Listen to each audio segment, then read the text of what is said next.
This is the Lekker Rugby Pod with Harry Jones and MV Welman. It's a Lekker Rugby Pod, episode 25, lucky number 25 for us, Harry. Quarter of a century of episodes, 250,000 views coming up pretty soon. How's it in Australia? Is it lucky over there? No. How's it in India? Yeah, well, this is the place where the loss was viewed as a victory. The losing coach was all smiles. I was in the press conference asking my first press conference question. And all I did was make Harry Wilson laugh. He's actually a friend of mine, so it was almost like an inside job. Australia is a happy place. People live here very long. I think it's the fifth most long-living country in the world. It's the longest by far in the Southern Hemisphere. And Sydney is a wonderful place. It's a series of coves where every kind of vessel and craft run around with the wakes behind it, and the diamond sky and the crystal clear air. And one day after a loss, it's not like South Africans where we're still grappling with it and wrestling with our inner demons. Australians move on. They go surfing. They do stand-up paddleboard. They're having repetitive coffees, wearing lycra because they're all cycling all the time. It's very interesting to consume a Springbok match in Australia, and following on from a match where I was at the Olympic venue in Sydney, which is as disconnected from these coves of ocean as you could be. It's a giant Olympic venue, massive scale, no water around, no ocean in view. And so I consumed a loss by the Wallabies, and it was as if they'd won. And then I watched the Boks this morning in Australia, and just was grumpy. And I thought, oh no, MV is going to call me. We're gonna try to get our 250,000th view. I'm going to be such a grumpy sourpuss. But I do like, in a weird, perverse way, the analysis that comes with losses, because it burns away some of your fat, and you can stop saying things that are not true, and you can recognize why things happen. So I'm looking forward to sitting down with you now and analyzing why things happened, as opposed to guessing and almost that triumphalist thing that we do sometimes when wins. I think it was 17 out of 19, 18 out of 20. We're on a roll, and now we just had our comeuppance against a pesky, passionate team where people are saying that Argentina is the new All Blacks. I wanted to talk to you about the crowds and the atmosphere in these different tests. And we saw what happened in Argentina. That 68,000 strong crowd was a very strong ally to the Pumas, I think. That stadium was exactly the opposite of what I expected. I expected something like a high school field, something like a couple of stands here or there, and it was this massive, impressive seashell-like thing. I mean, I can just imagine what the atmosphere must have been like in there. And then I watched this game in Sydney. And the very first thing I noticed is the crowd's not really involved. When they sang the anthem, it was sort of a ho-hum thing. And I think back to Ellis Park when we were there, and you were at Loftus and Durban, everywhere else, Cape Town, how passionate the crowd gets and the likes. What was the difference for you in that respect between these two rugby nations, if I can call it that? Yeah, I've been so lucky. I've been so fortunate to go to so many wonderful rugby stadia. Principalities in Cardiff is one of the best stadiums to go to because of the proximity to the pubs and the town and the history. Every cobblestone reeks of beer and history gone by of rugby. You're in Dublin, you walk the streets clogged with so many intelligent fans that are almost previewing. They could all have a podcast. They're so smart about rugby. At Loftus, it's that feeling of grim determination, where standing up is not a bad thing. No one's telling you to sit down because we're all standing. We exalt in scrums. Loftus is one of those places that has a spiritual underpinning that cannot be denied. The visitor is overawed, and only the best can survive. Cape Town was a joyous celebration of multicultural, cosmopolitan madness, really. but underneath it all was a desire to prove to the rest of the country and to maybe the world at large that Cape Town can host these. And so it was loud. It was so loud you couldn't even think, you couldn't dream You couldn't be distracted. There was no distraction available besides all the multifarious ways in which music and carnival was being produced. Okay, in Sydney, admittedly, it was at the Olympic venue, which is not where they really play their rugby, but you're going on a trek far, far out to the western suburbs. There's nothing connected, but big block, a housing that was built for the Olympics, and no one really lives there. There's no pubs around. It's demure. It is polite. There is just as many All Black fans as Wallaby fans. The All Black fans get in earlier. I don't know why that is culturally. They come in early and they're seated in their black, and then the gold clad fans come in, and there's just this kind of, the stadium is full of sit down Lebanese restaurants. You can have Greek. There's about 500 food trucks spread about, a quarter of a kilometer away from the stadium. You have to pick your spiral entry, and then you're kind of separated into your own little blocks, probably to manage crowds for the Olympics. The people on the ends are very far away from the field. The anthem has never been something beloved by Australians. It is, they're almost ironic as a culture, don't get too, they don't wear their hearts on their sleeves. So they kind of are a subdued anthem singing nation. And then no one is allowed to stand up. If you stand up, you're going to immediately get 17 grumpy guys behind you telling you to sit down. I was both in press box and also in the stadium itself at a seat. In the seat, all you heard was DJ, and the DJ was incessant, and it had no irony like you would have at Ellis Park or even Durban, where there was a play. There was like the sound of a boxing ring or a song choice whose the words actually matched the moment. It was just completely disconnected. And so when I was in the press box, it's deathly quiet, and I found it to be disconcerting because I was with Rugby Australia people, and they were defeated at first, and then in the second half they started to swear with much more meaning and hope, and by the end it was this hang on tight. But even in that moment, which would have erupted a place like Loftus or made Aviva in Dublin go mad, it was kind of quiet. And part of that's down to the 50-50 nature of the crowd, which is unusual in Test rugby. Where do you ever find that, even in Six Nations? And so for everything that the All Blacks did, there was a gasp of relief that accompanied the exhilaration of the Wallabies. So it was a very strange place to watch rugby.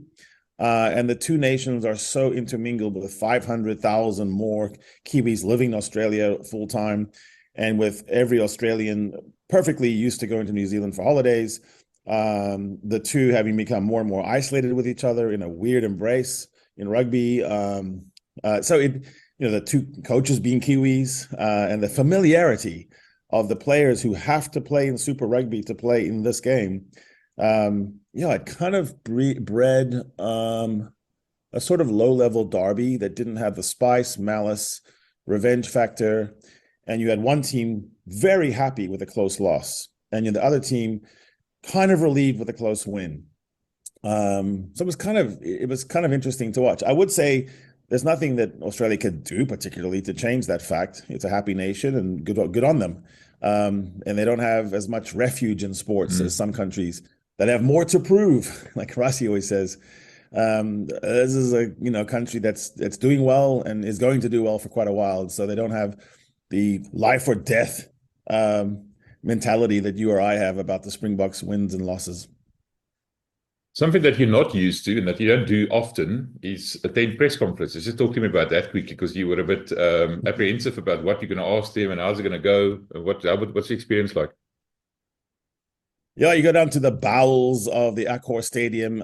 Security guard keeps respecting this little weird badge that I could have just made up on my own. And in fact, I might do that next time. And I was directed into a press conference that was already ongoing. It was Joe Schmidt with Harry Wilson, the captain of the Wallabies. Harry and I know each other. So when I walked in, he gave me the nod, which was kind of fun. And it made me feel comfortable. Joe was taking most of the questions. And so I always like to talk to the players more than the coaches. First of all, the coaches are practiced at this, and they're playing 3 games. One, they're saying things to be consumed by the media. Second, they're saying things to be consumed by their own players and their own team. And third, they're talking to themselves. They're like literally trying to convince themselves of the lies they tell. And these are not bad lies, of course, it's just sport, but it's, the lies we tell ourselves to do better at a sport. So, he was affable. I thought Joe was in person much funnier and more droll than maybe I thought he was going to be. My question for Harry Wilson, which I realized you had to just interject. There was no order. No one announced who they were. They would just say, Joe would say something, and then the guy would say scrums, and then he would talk about scrums, and they go lineouts.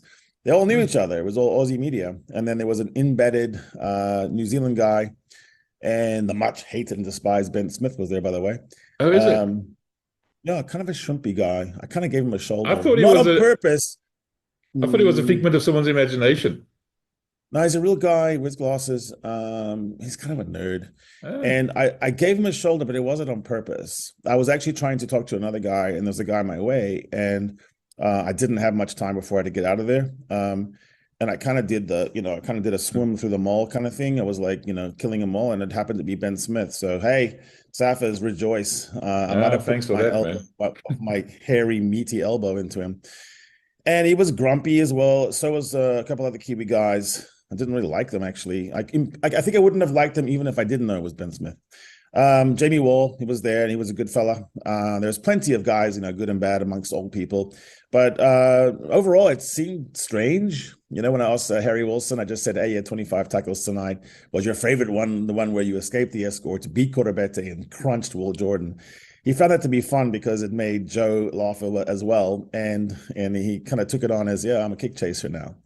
So overall, I thought it was fun. I don't like watching a match in the press box. It's way too quiet. People are taking notes. They're documenting everything as if that's the thing that makes it true. It seems like monks, transcribing old texts that were found in the Dead Sea or something. I like to be amongst the people and talking shit. And I like the conviviality and the spilled beer on your back and all that stuff. Overall, I would say, listen, rugby in Australia is in a tough spot. And that weekend, there was a massive AFL semi-final, they call it preliminary final, and there was a massive league final, all in Sydney. And when you're out and about at the bars and pubs and so forth in Australia, you don't see a lot of rugby fans. It just so happened at the restaurant that we all went to, 6 rugby guys and I sat right next to the Rugby Australia board member, Dr. Jane Wilson, no relation to Harry. And, we had a great chat. So that was unbelievable in a city of 5 million people. No, it was good times. And like I said, the whole time that we were having this game between the All Blacks, the Bledisloe, and Australia, people were all talking about the Springboks. Don't get anything wrong, guys. The Springboks are viewed with a totally different lens. The way people talk about the Boks now and Rassie and what's being built is much like we remember talking about New Zealand back in the day. And so losses are cataclysmic. I can't believe they won. It's not like a minor upset here. Well, we talked about stuff that you don't often do, but what you do every single day of your life, if you don't watch rugby, is you're being a fixer, and actually a sort of a rugby fixer. So just remind people about the Confessions of a Rugby Fixer that's debuting or premiering tonight, 6 o'clock South African time, on our channel. Yeah, once upon a time, I used to be a proper kind of lawyer type in a suit, going to court, cross-examining people till they would cry and confess, and we'd win. It was always preserving capital. I was never on the side of the individuals. I always represented big companies. But along the way, halfway through my legal career, I became a fixer, which is just I handle scandals. I mean, let's be honest. Blackmail the CEO, CFO that's run with the money, gone away, doesn't want to be found. I find people who don't want to be found. I change the end of stories that look like they're bad for my clients. And whether it's a Hollywood producer who's got a thing going on, or a prime minister or a rugby star that's got a thing that happened in the bar in Toulouse, and we want to make sure that it changes and ends differently. And primarily, it's about getting people to do different things than they want to do, persuading them, analyzing. And what I've found is I usually lean on rugby wisdom. It all goes back to me to, barefoot, a crisp morning in the Western Cape, the flutter of the ball in the air on the kickoff, waiting to be crunched, rubbing your ears really hard so it doesn't hurt so much when you scrum, doing the 2-man, back cracking things that we used to do, the 2-man scrums. how to win a game is so akin to how you change the end of a story that's going wrong for your client. So as a fixer, who's someone who fixes problems across borders, a lot around Latin America and in Africa and Australasia, I've started to realize that the same things that work in a boardroom in New York City, they work on the paddock, they work on the pitch, and vice versa. So, want to fix them all, stop them all. That's going to help you as well when you're trying to, persuade someone to stop their planned blackmail where they're releasing a sex video to an entire church or something. Let's think again. Let's plot this differently. Let's find the humanity in each other, and let's play really hard. And also, in the end, not try to destroy each other so much. All right. So tonight, South Africa time, 6:00. Confessions of a Rugby Fixture. Confession number 1. Yeah, I find it fascinating. Yeah, don't make sure you don't miss it. So let's get on to the rugby. You talked about Australia and All Blacks briefly. We'll talk about that at another stage. But talk about what happened in Argentina. And I don't know. I didn't sleep very well. You at least had the opportunity to stay awake. But yeah, I also lay awake, but not by choice though. There's so many ways to look at a loss. Was it Tolstoy says that a happy family is happy the same way in every family. It's kind of boring. Give me an unhappy family and I'll tell you a million stories. So when you're unhappy, you can delve into your own psyche and start to second guess yourself. That's helpful, especially someone like Emperor Rassie, who's had so many things going, except for the Irish exception, I know. But things always seem to be working out. Every gamble is hitting. Put all the money on blue, number 13, and boom, there it is. This one, you stumble. The first line of reasoning that I had to think through was how important this was to Argentina. When you go on the Argentina Rugby Union site and you kind of see what they focus on themselves, it's three semifinal appearances, which is punching above your weight. And then it's the victories over the big guys, the All Blacks, the Springboks featured. But there's this hope, because they don't have a domestic competition of note and because they don't belong to Super Rugby anymore. There's always this thinking of the Rugby Championship as being the forum, the platform upon which they can shine. So that this is the best time ever. They are entering the final round with a chance to beat the world champions and now the number 2 team in the world, Springboks, to win the actual championship. And so for them, the tournament is a real thing. We know that the All Blacks don't think of the Rugby Championship as a real thing. They prize keeping the Bledisloe Cup forever, into perpetuity, into eternity. When all the All Blacks are in heaven, they still got that Bledisloe Cup, and they're taunting their little brothers. For South Africa, we know it's all about playing the All Blacks, and whether we say it's within the Rugby Championship, which is a pretentious name and a stupid name and never really made sense to me unless we're taking the piss. It's more about the Boks playing the All Blacks. It doesn't matter. It's I go there, you go here, and we're the second best team in the world at beating you guys. I mean, we're the best team in the world beating you guys, but we're kind of just behind you, and we're trying to take over your crown. We want to reassume our place on top of the rugby firmament. For the All Blacks, they love playing the Springboks and did all they could to do it and continue. So the Rugby Championship is just an excuse in which they can play. It doesn't work right as a tour because it's 2/3 of the time South Africa traveling really far, whereas it's 1/3 of the time Aussie and New Zealand. So as a Rugby Championship, it was never really fairly set up to judge. And so I think South Africa and New Zealand know that and just want to have tours. So they don't care. And Springbok under Rassie is all about the 4-year cycle, the back-to-back-to-back mission, planning and examining, can this player stand up? Is Murat going to be a captain? Is Manie going to be a kicker? Is Mapimpi too old? Is Willie done? Is, Trevor done? How far does he have to go? It's analysis. It's not the be-all and end-all. Otherwise, for a game of this magnitude to go ahead and win the cup, you would never not have C as captain. You would never not have Peter Steph du Toit playing. You would never miss out on the chance of Frans Malherbe anchoring your scrum and having all your weapons, including maybe most importantly, Damian Delende at number 12, it then puts the proper defensive setup in place, right? You would never do that. And then for Argentina, it's everything. So you have a strange situation where one team out of the four is playing for that trophy, and all the other three are playing for their individual rivalries. And so it showed up. That's not diminishing Argentina. It's saying that it was everything to them. You could see it on their faces at anthems. You could see it on your faces during the comeback down 0-17. And you could see it at the whistle when they were coming out of their skin with joy. Now, we know that what that looks like, right? So they're going to get drunk for 3 days, and then we're going to towel them off at Nelspruit. But for that moment, just have the humanity in that one moment to look at that and say, good on you, man. You have beaten 3 of the top 4 in 2024. In 2024, they've beaten 3 of the top 4. From 2004 to 2023, they beat one of the top 4 times out of 76 attempts. So 4 times out of 76 times, they beat one of the top 4 up until this year.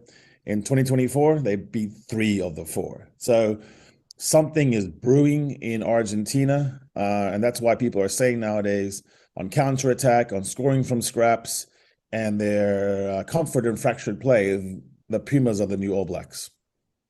Yeah. You say that and I get goosebumps. Literally get goosebumps. Felipe Contemporaneous, how much of it is attributable to him, do you think? Let's give Michael Cheika some credits. I've talked to Marcelo Bosch, the great Puma, and he's behind the scenes and he's on comms, a bit like the Matt Pierce of Argentina. He says high praise for Michael Cheika. Michael Cheika was at Leinster, so we're kind of getting into the Leinster mafia here. Michael Cheika took a team that wasn't bloody-minded in Leinster and took them to get the star, the European Champions Cup. Inside the Leinster story, Felipe Contemporaneous resides as well. He's part of that story.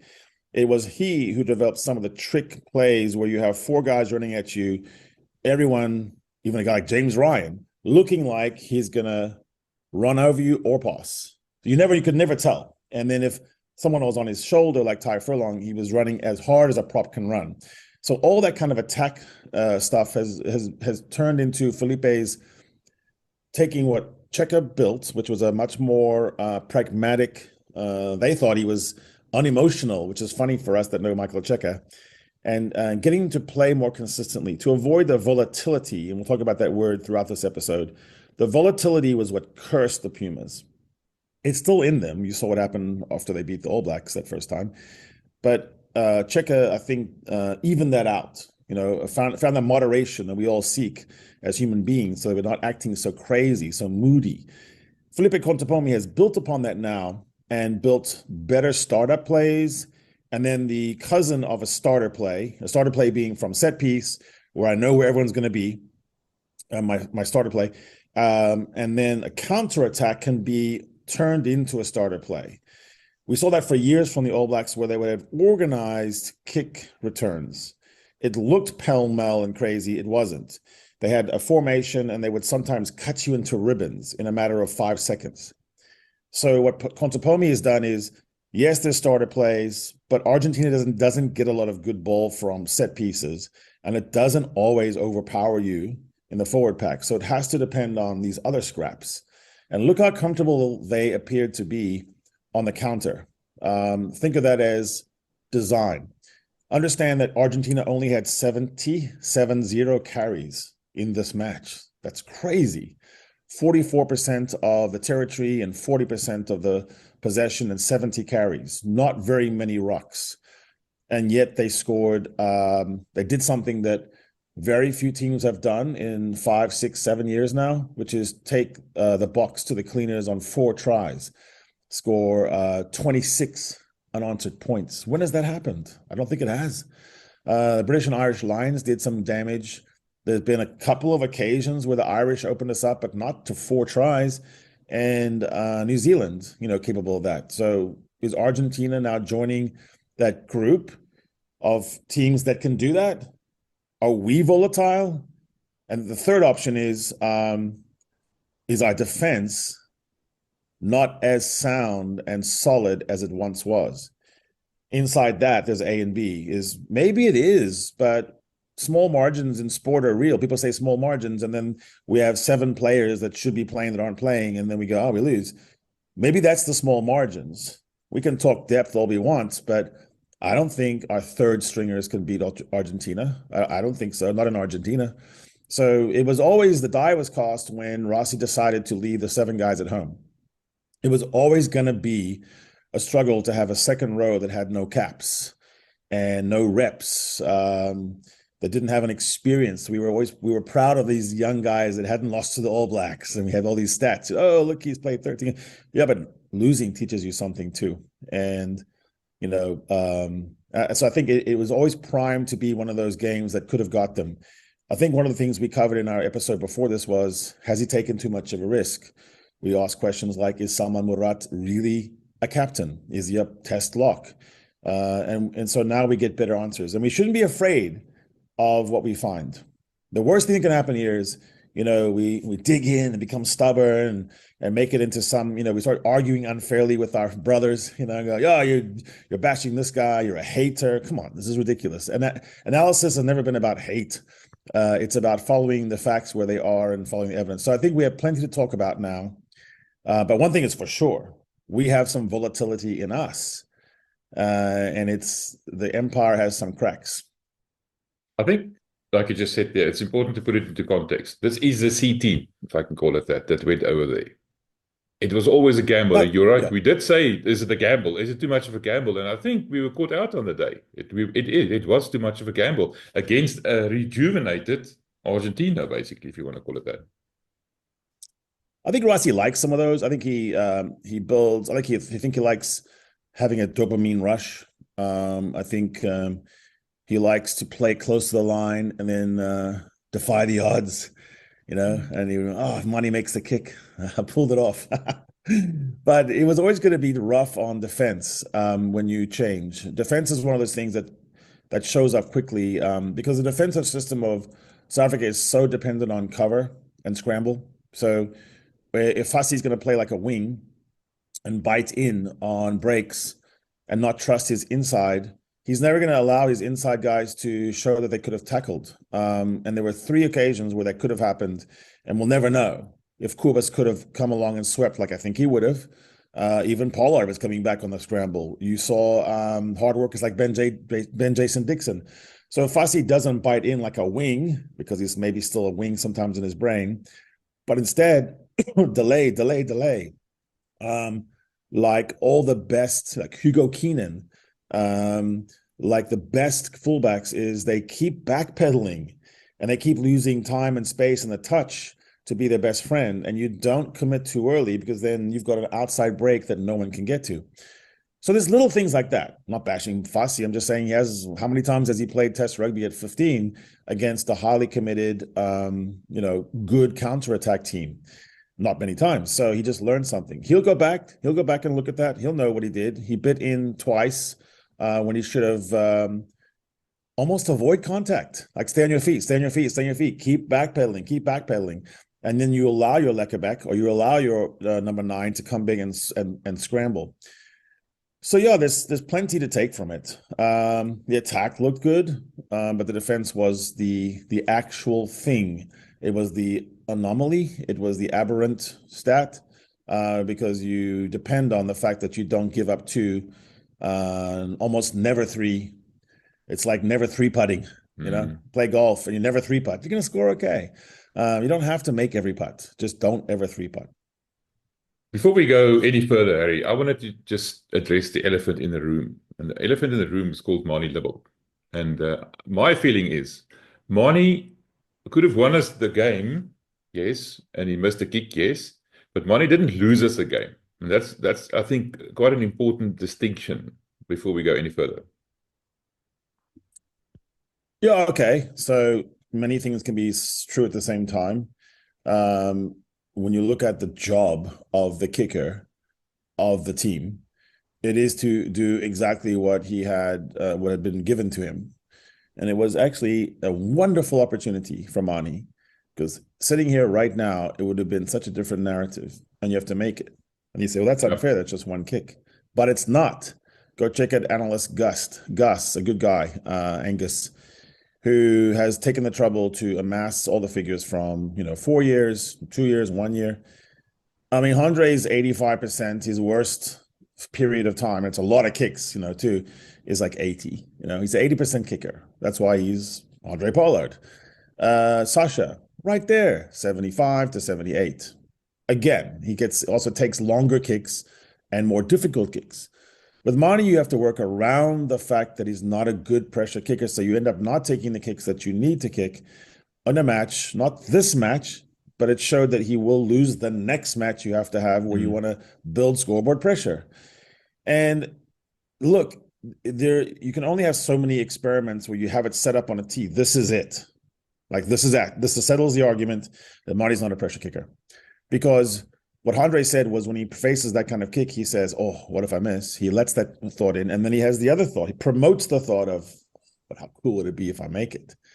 And that conversation is practiced. It's mentals. It is literally psychological fitness, which is a fitness just like your hamstring. And something is lacking there. For people who say we're picking and choosing, I say the same thing about Evan Roos, so it's not about where you're from and your heritage. It's that all of us have that little voice inside us that makes us do well, or it holds us back. We self-sabotage. So Manie has that. And because he's kicking at 40%, it's like for real. And we're talking about all competitions, not just test rugby.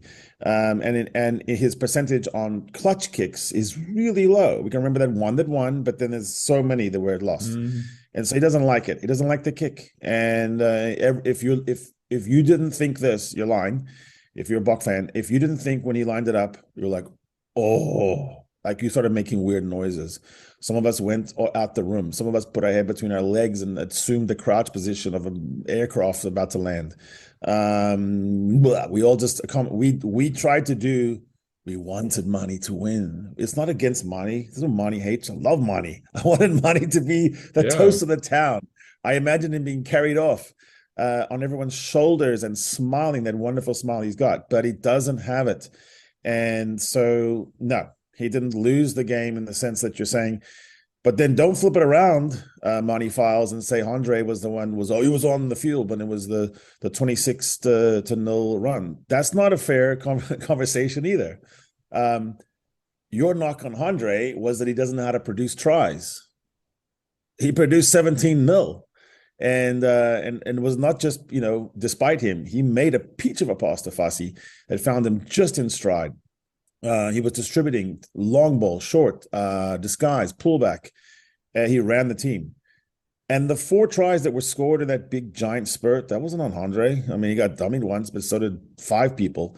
That was a structural problem of our defense. It's either a problem in general, or it's the fact that you leave Damon Delende at home and you have a makeshift midfield where Lakanya Arm is not a test 12 against Chocobaris and Sinti, who is one of the form midfields in the world. Yeah, Mapimpi, trying to do his best Matador impression, and all the stuff he did well on attack was countervailed by the terrible reads he made on defense, in a defense that puts so much pressure on the wings to do the right thing. And so, you can look at that a lot of different ways, but if you're going to play that kind of game of circumstantial evidence, then you have to say, Pollard was not the reason why the Springboks were down by 4 at the half, and the game was then close enough where you had to take it home. So when is the last time the Springboks didn't win the second half comprehensively? Manie only produced 3 points? It was a 6-3 second half total. That's not good enough for the man we are told is the microwave of attack that he produces, breaks and line breaks. Where did they go? So forget the missed touch, which was as damaging as the missed kick, and just go to where was that? And it was nowhere. So it's a bad day for Manie, and that's a bad day for all of us because we like Manie. We want Manie to succeed, but we have to make sure that we say, for once and for all, This appears to be a problem that's not getting better. He was kicking at 60% over the 4 years, and now it's 40%. And it looks like every time he's taking a pressure kick, he's swallowing knives. He's got upchuck in his mouth. You can see it. He exudes, I don't want this kick. I don't want this kick. I don't want this kick. I want the kick when it's 20 minutes to go, but I don't want the kick when it's 2 minutes to go. Yeah, and on the same day, Jordan Hendricks has slotted a 59-meter kick to win the Sharks the Currie Cup. No, he didn't do that well against Wales. He was given his run, but I mean there are different options. And at some stage, we're going to say, "Listen, thanks, Manie. We gave it a shot. We literally bent over backwards to accommodate you, but enough is enough, don't you think?" Well, your other option is to not make him the kicker, and that is an option. And I think there are other problems when you start doing that. But it's not like no team has ever done that. Thomas Ramos does a lot of kicking at the poles from fullback. Lee Halfpenny was a fullback kicker supreme. There's been teams, I think the French do this a lot, where the nines kick. Boffelli kicks for Argentina from the back, from wing or fullback. I mean, it's possible. The other option is to say, Manie, you're a fullback. Willy's getting old now. Fassi's still learning his trade, and Willems is still on the way back. A lot of the skills Manie has look like a fullback to me, and sometimes I kind of think that he would be a better fullback than he would be a number 10. But I mean, I don't think anyone can maintain with a straight face, that Manie is a goal-kicking 10 for this Springbok team, which relies heavily on generating penalties, kickable penalties. I just don't think so. When Sasha came in, he immediately assumed that responsibility. Yes, he's missed some kicks, but listen, guys, he's kicking from way far away too. I mean, he's like Frans Steen. He's never going to have a great percentage because he always took kicks from 60. And he slotted that one at Ellis Park with a bad knee. So I do think he has big match temperament, whatever that's called. I don't know if it's a real thing or not, but it seems like a real thing in sport. The ability to raise your performance just when other people's lactic acids are putting a cramp in their underpants. Some people just go, give it to me. I want to take it. Give me the ball, coach. That's a known thing. In the NBA, they have crunch stats where you say LeBron James shoots better when the score is within 3 points and there's 1 minute to go. Like, they actually have that stat. And then most players, fall off a cliff when you apply that pressure. So I do think that's something. We happen to be in an era where Andre Pollard, as unimaginative as people think he is, and as boring as he sometimes is, he does like the kick when more is on the line. That the evidence for that is, exhibits A, B, C, D, E, F, G. Just before we move on from Manie, if we want to do that and give him a kicker as a backup, that's going to mean reshuffling, because there's no natural kicker. Fassi's not a kicker. None of the wings are really kicker. Cheslin can kick occasionally. He's got a 100% failure rate at drop kicks, for example. There's no one else there. So you're going to have to put Pollard at number 12, for example. And that's an unnatural position for him. You said the other day he's probably the number 1 fly-off, but it's probably number 4 or 5, number 12 center. So that doesn't make any sense to me. And I think the fact that we have to accommodate someone to make up for his weaknesses doesn't apply to a team like the Springboks. So anyway, enough about that. Let's talk about the glaring deficiencies. We talked about how good Argentina was. Let's talk about how bad we were.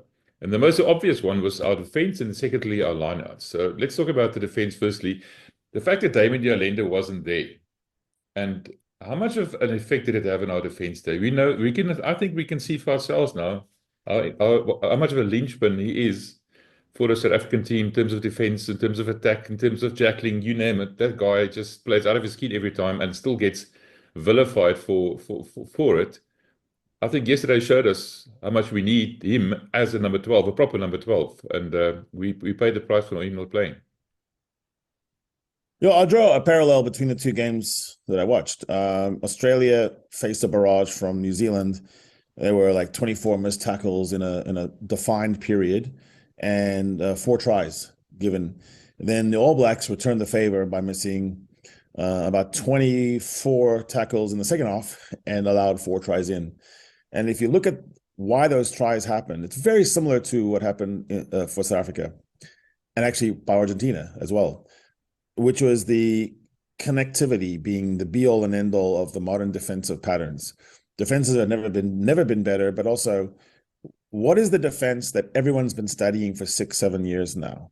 It's the Bok defense. That is the gold standard. There's nothing else in the Springbok situation besides the scrum that everyone else acknowledges without any debate that it is the best. So it's the best defense. So how do we break it? It's been the obsession of every single attack coach. And the Leinster doctrines that Felipe Contepomi well knows is the best right now at breaking the Bok defense on a consistent basis. I'm not saying Ireland finds it easy. They didn't find it easy in the pool match in the World Cup. It was like 2 line breaks. In Dublin a couple of years before, 2 line breaks. I mean, it's not that many, but some teams struggle to find any meaningful line break. It's a line break and a stat, but there's not really a lot of holes in the Bok defense. The second problem against the Bok defense has always been the cover.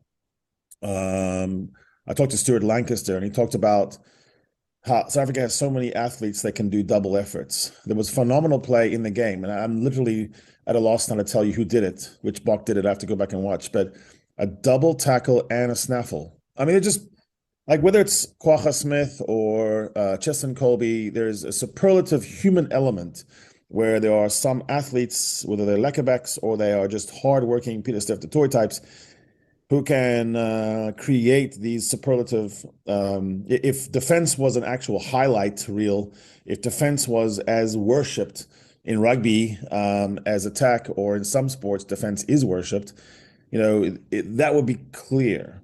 So here's the problem of that. If that's your superpower, everyone's trying to figure out how to give you kryptonite. And the kryptonite appears to be stacked attacks where you have a mass of runners instead of the spread. Like, you try to find space against the Springboks. You always found fool's gold out there in the flats, and I gave it to you. Come on, give it to us. The Lions tried it, and it never worked. Now they're doing much more of the mass where they come at you in the middle, but you don't know who's going to get it. And it's where you have two options. And then on every single exchange, there's another 2 options. And so it cascades on you. And you have to have highly intelligent Damien de Allende types, or organizers like LaRue from the back, or vocal guys who direct traffic. That's what you got to have. Even if it's from a forward, even if Frans Malherbe notices that he can shout to someone else, or you have Sia that is very good at organizing tram defense. Now you're having trouble because the minute you take one of those pieces out, who is it? Is it Saman Murat who's instructing or barking out instructions? No. Is it Ox, who played a blinder? No. Is it Ben Jason Dixon, who's just trying to make sure that he sticks in the team? No, of course not. He's not going to be shouting at someone like Ibn Etzebeth.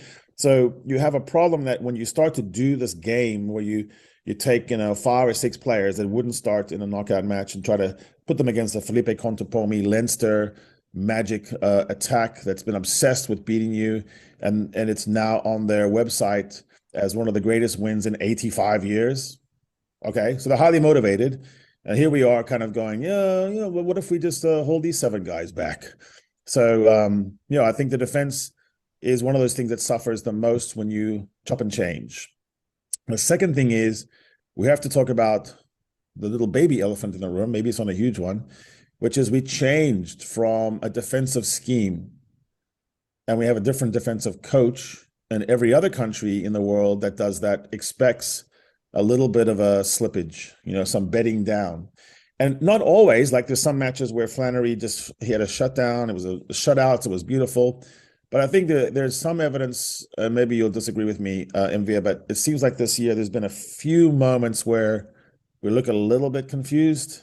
And so I don't know what is happening there. It might be that there are some different patterns. I don't know, but it doesn't look as airtight.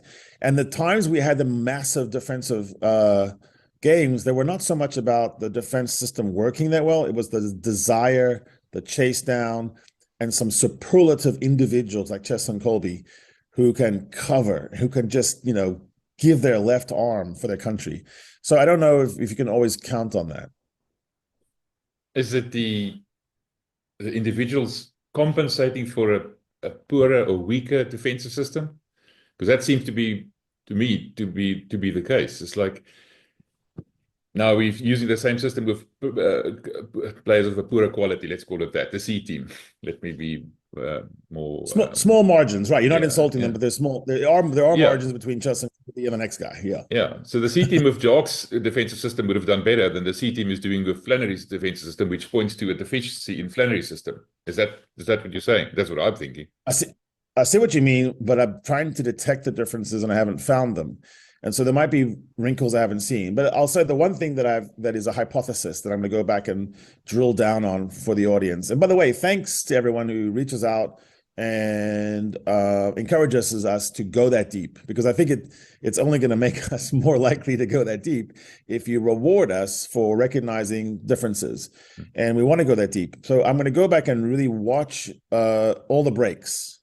And so I don't know how many breaks there were. Let's say there were 12 line breaks. I'm going to go down and just watch all the line breaks and confer with one of my friends who writes for the Telegraph in London, Charlie Morgan, who's very good at analyzing. I'm going to enlist guys like Angus and sort of say, what did you see? And then I'll come back and I'll report. But it looks like to me, and I hate to bag a player, but Fassie's coming in at 15. And if he can just do what everyone's used to doing, if he can do what everyone is used to the 15 doing, Damien Willemse or Willie, which is always to buy time as a 15. You're the one guy on the pitch that doesn't act like a hero. You kind of want to avoid contact because you're the only one left standing if you can be. And what you do is you marshal time and space so that you keep delaying. You keep doing what Franz Stain was good at, which is backpedal, backpedal, backpedal, backpedal. And before I commit, I just make sure I've just done a little more delay. I'm the procrastinator in chief. And it allows my backtrackers to come through and clean you out. Like right when you thought you had me, nope, there goes my wing. There comes JP Peterson and he wipes you out. So you want to make sure you have communication. And so Fassie making the errors of enthusiasm that Ben Jason Dixon did recently and that others, I forget. But there's people who've come in and they want to show the coach, it kind of makes sense that he wanted to make sure he made the tackle. But you kind of want to make sure you never give away the outside channel when there's no one outside you. So you want to make sure that you make the guy cut in or you can have a turnover. So there were times when I think that works, but that's an example of one person doing one thing different than the Willie Willemse thing would have ever done. And it throws off the cover. So the scramble cannot get there. If you remember, in the World Cup, there were so many times when we looked like we were lost. And we weren't. And Chasing the Sun 2 talks about lost causes. I didn't see any lack of desire from the team that was out there in Argentina. I thought everyone gave their best, but there were just little tiny differences. I'd be very surprised if Jerry Flannery changed fundamentally a system that was the best in the world. But I can see that there are little tiny messages and there are ways to talk to a player that Jacques Nienaber was very good at. I think he was just very good at the one-on-ones of explaining it and using a different analogy, a different metaphor, maybe a metaphor that makes more sense to you and your family of origin, because he knew the guys so well. And so Jerry's having to go through the newness, and he's also having to navigate through cultural differences that he may not even know. And so I would give him a little shot there, a little bit of grace, and say, let's see what you do in the Rugby Championship decider coming up. Let's see what happens next.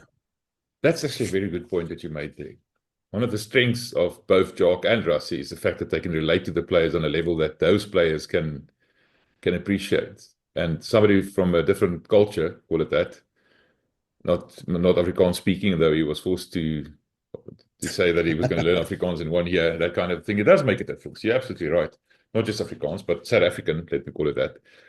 All right, let's talk about the other deficiency in the lineouts. And the lineouts is determined mostly by the two locks, Salman Murat and Bruno Orkier.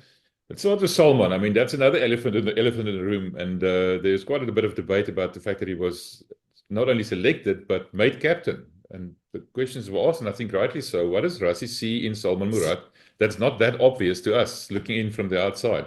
And I don't think Salman actually wrote his name in neon letters after this game. As a matter of fact, he was taken off very early.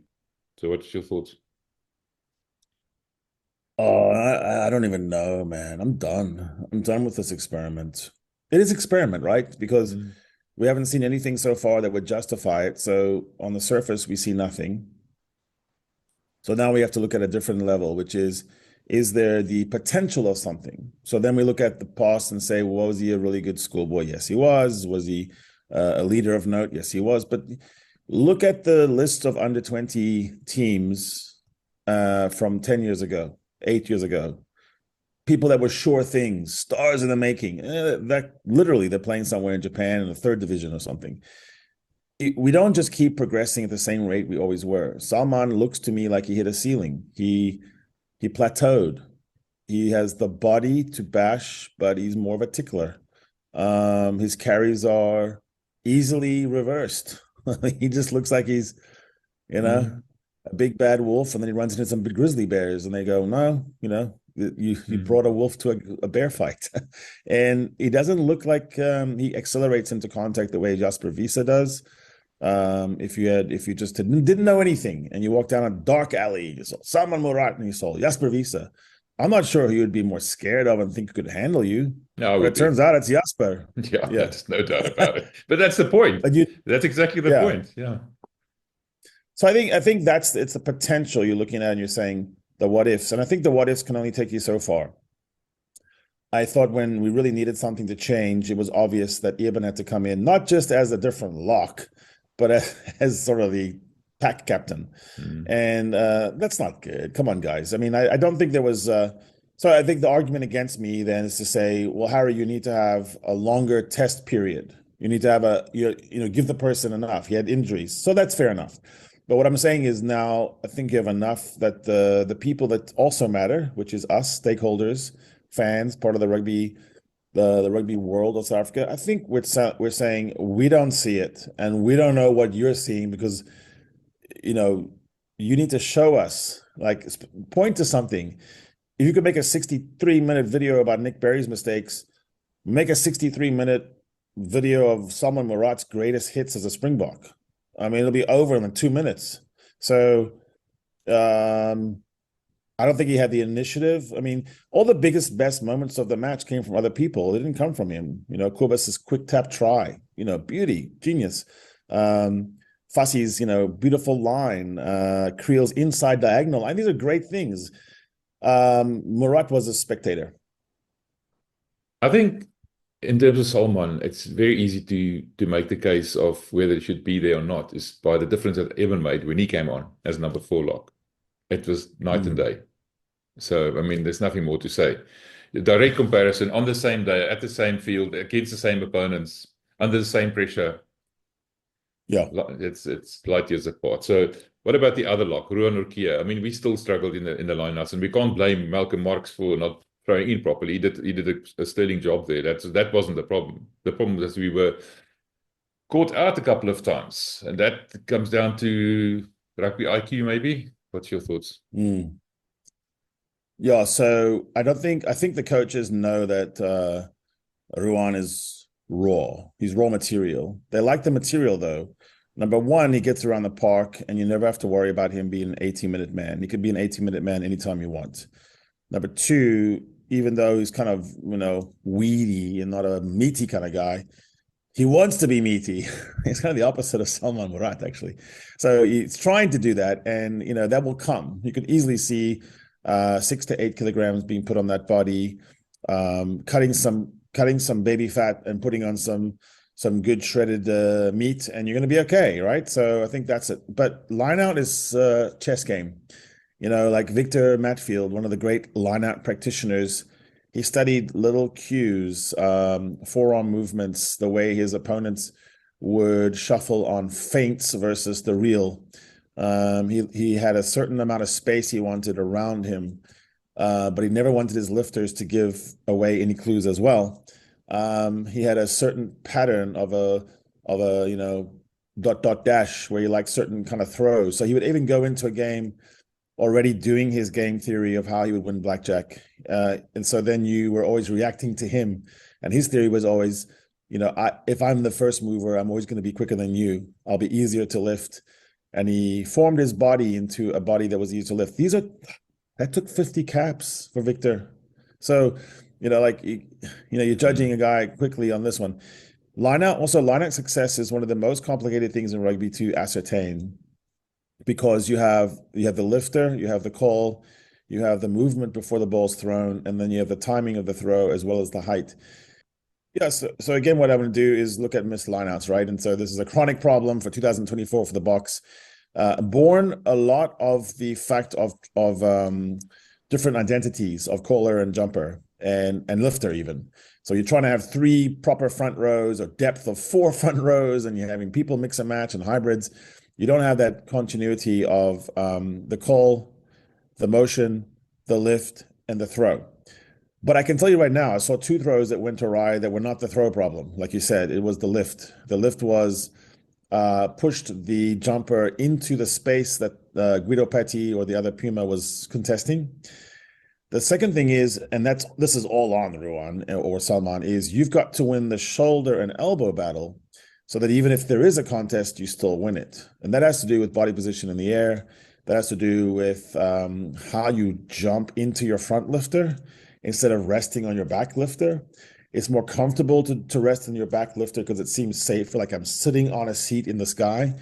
But it's actually better to force yourself, your thighs, into the front lifter and reach in such a way that it feels like you'll fall on your face.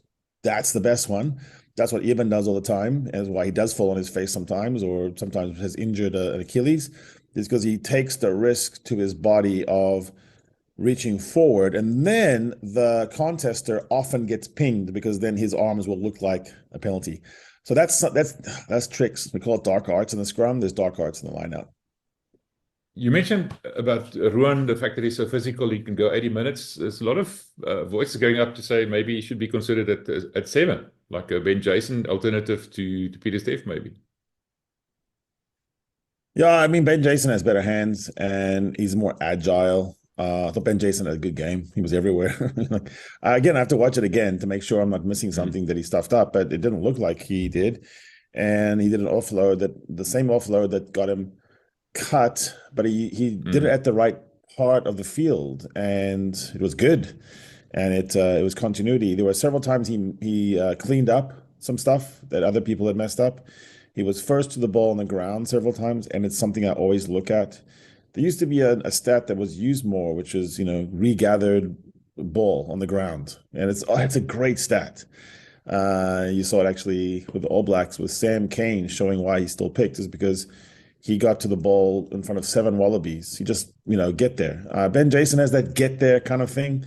Ruan's a tall guy. I'm not sure he has the same agility. He's a lock. I just think he needs to change. So I think, going into, we talked about the back 5 having a problem.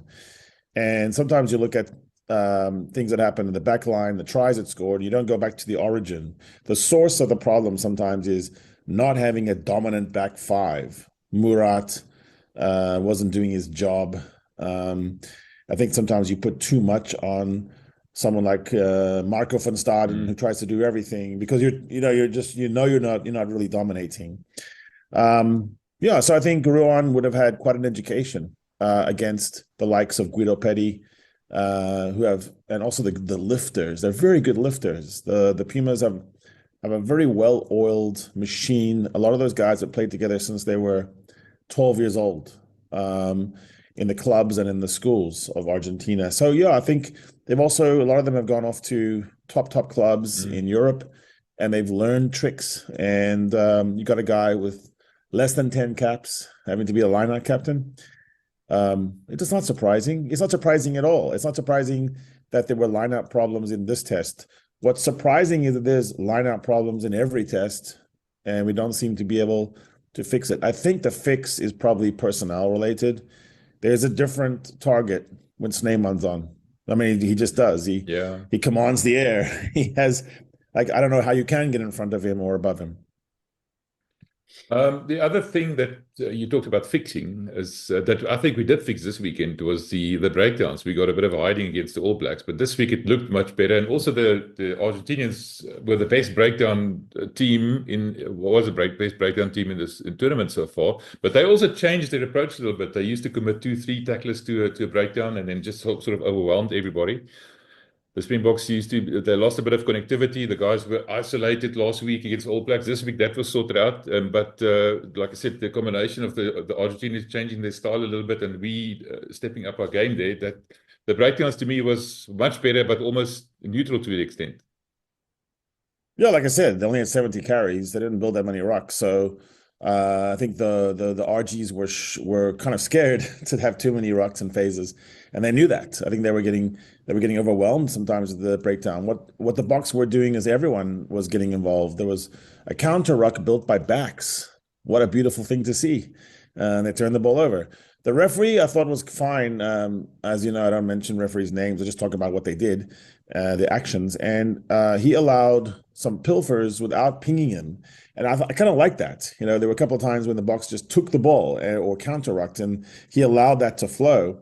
So, yeah, I think the breakdown is a bright spot. You know, the tries let in had nothing to do with a breakdown inferiority or losing the breakdown. There were other reasons for those tries. I'm going to take a look exactly what happened on the cover, but I think it was just a failure in contingencies. And the Boks have been living kind of lucky. That's not diminishing anything we've done, but it was bound to happen that the 1 point loss would be ours at some point. And there it was. It's a roll of the dice. No, it's as simple as that. It's Andre Pollard taking the kick or Manie Libbok taking the kick. That's about the long and the short of it. The other thing that bothered me a little bit was the bomb squad basically had no impact. Was it the way that they brought him onto the field? Was it this personnel in the bomb squad? Why didn't they make such an impact? We talked about the fifth and the sixth chucker, like you referred to, the first 20 minutes after halftime. We were nowhere. That didn't happen. What was the difference this week?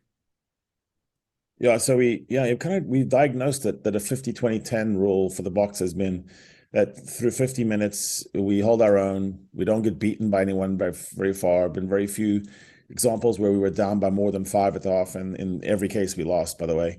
But we hang in there, and then we blow them away, and then we go and we kind of win going away. And you kind of feel like in every case that if you played 10 more minutes, we'd win by even more. So this time it was actually interesting because we finished down at the half, although only 4 down, which is actually interesting because there were moments there where you actually thought it was going to be worse. So we hung in there, and then we got a penalty. So then it was 23 to 25, somewhere in there, and the game was in the balance. And then there was no bomb. There was just no explosion. There was no detonation. We just hung in there, and you look at the second half, was 6-3. That was the score in the second half was 6-3. It was bizarre.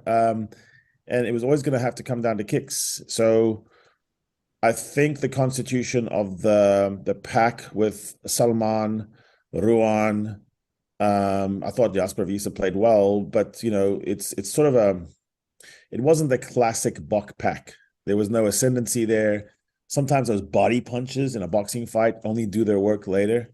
And so, what we have seen over time is even if it was the first 50 minutes of a Bok win, didn't look that dramatic, but it really messed the other team up. And so they paid for it in the fifth and sixth chuckers. This time around, there wasn't any softening of the Pumas. There wasn't any dominance. Our locks were not the best locks on the field. Our 4, 5, 7 wasn't really, physically imposing enough. So yeah, I think that's fair that it was a different calibration. So why wouldn't we expect a different outcome? But I do think it's another thing also where you say we don't have unlimited demolitions. We don't have just dynamite forever. The bomb squad is an actual thing that has to work in concert.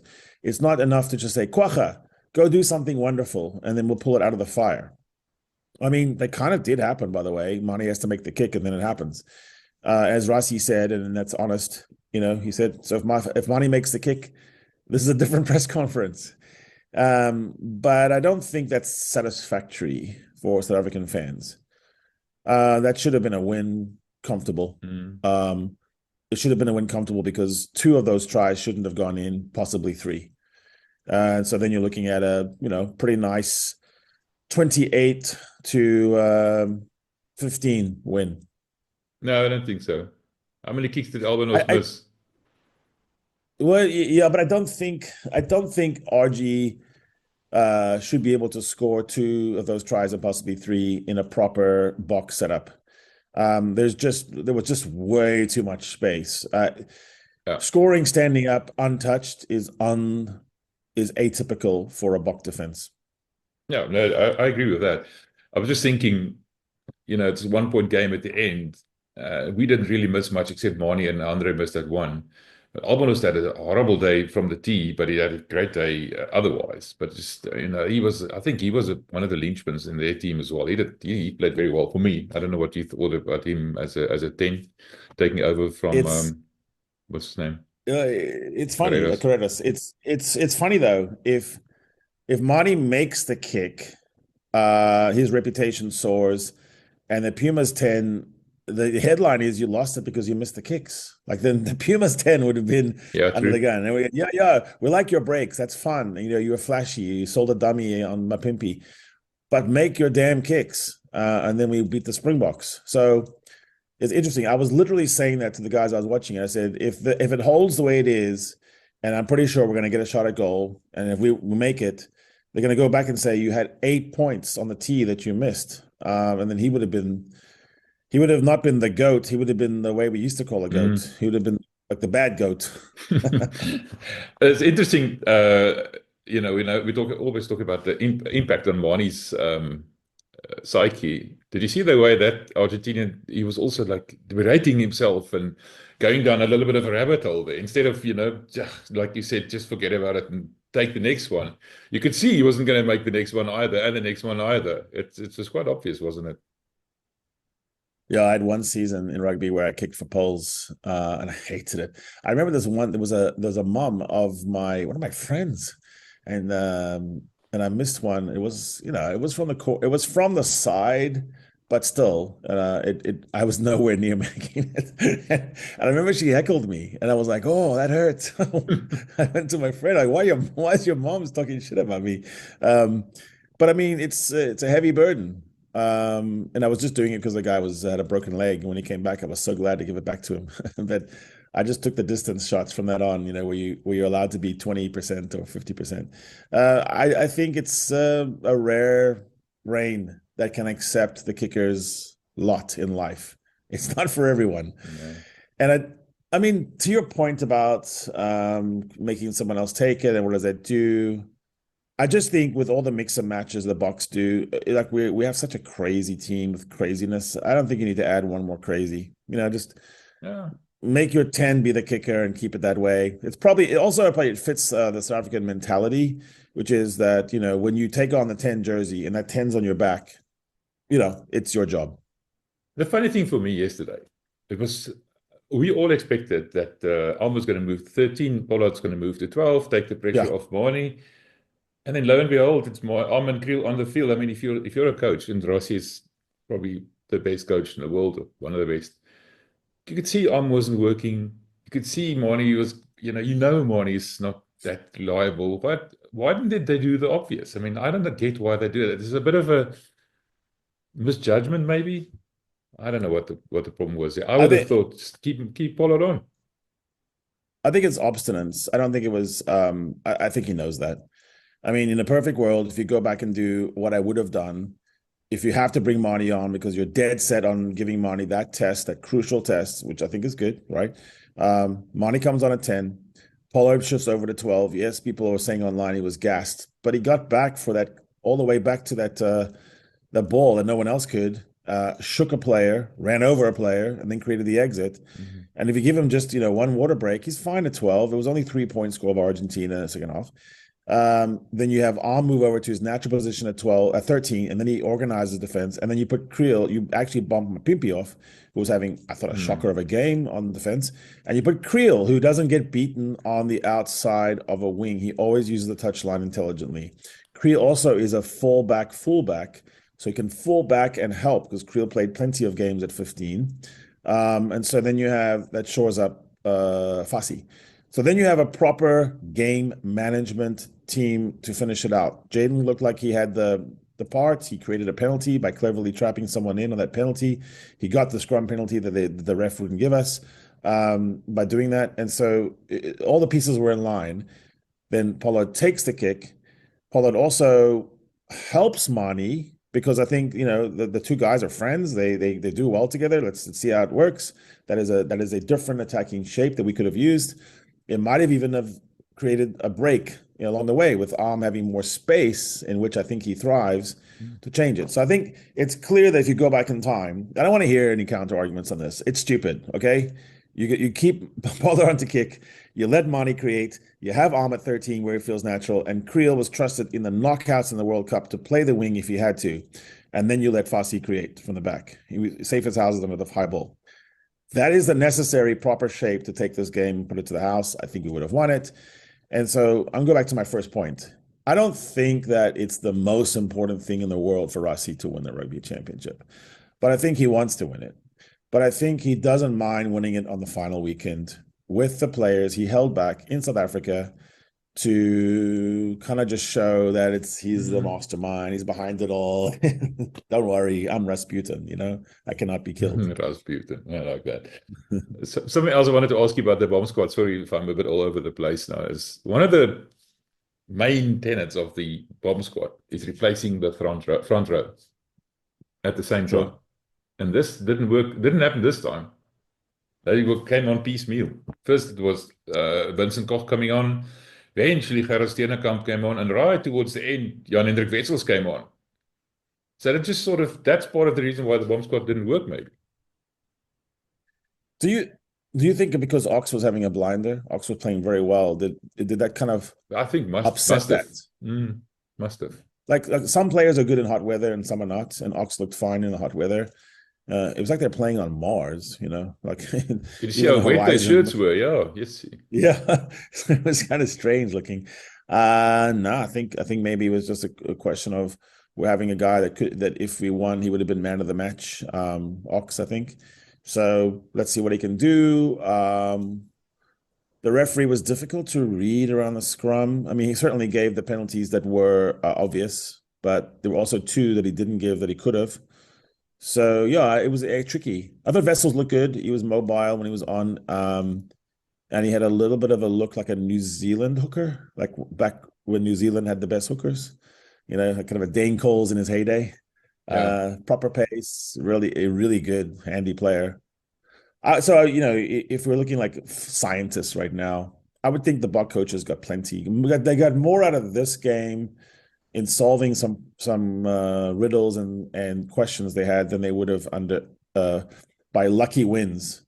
An unlucky loss sometimes gives you more because you go, okay, so we have to show exactly. We sit down in the coach's room and we look at each other and we had our coffee and we did all our swearing. Now we sit down and actually forensically find the DNA that led to the fingerprint that led to the loss. Yeah, I think that's going to be good. Yeah, I think the table is set for a humdinger in Nelspruit, but we know what Argentina's like. They're probably not even going to pitch up. It's going to be probably, like you said just now, we're going to just tell them off. One last thing I wanted to ask you. Rassie went on about putting Sia in the coaching box for him to learn from that, like Dwayne did last year and everything, and lo and behold, Sia ends up on the sideline. I didn't know if that experiment worked, or what do you think happened there? I don't know what they were doing there. I have no inside information about it. They looked annoyed. There was a moment where, all through the match in the coach's box, body language, Rassie looked annoyed. He might have just woken up in his annoyed Rassie version. And he's a moody guy. He's moody as hell, actually. So he might have just look around and something irritates you. Get out and go away. So see how fled. They have a bit of a father-son relationship in some ways. I can see that happening. You're tougher on the one you love the most. So, maybe he just got tired of it. People remember about that confession for Happy Fixer tonight, 6 o'clock South African time. Something else to look forward to. Harry pulled, so a rabbit out of the hat. I like that one. You'll love it. Let's make sure you don't miss it. This is the Lekker Rugby Pod with Harry Jones and Welman.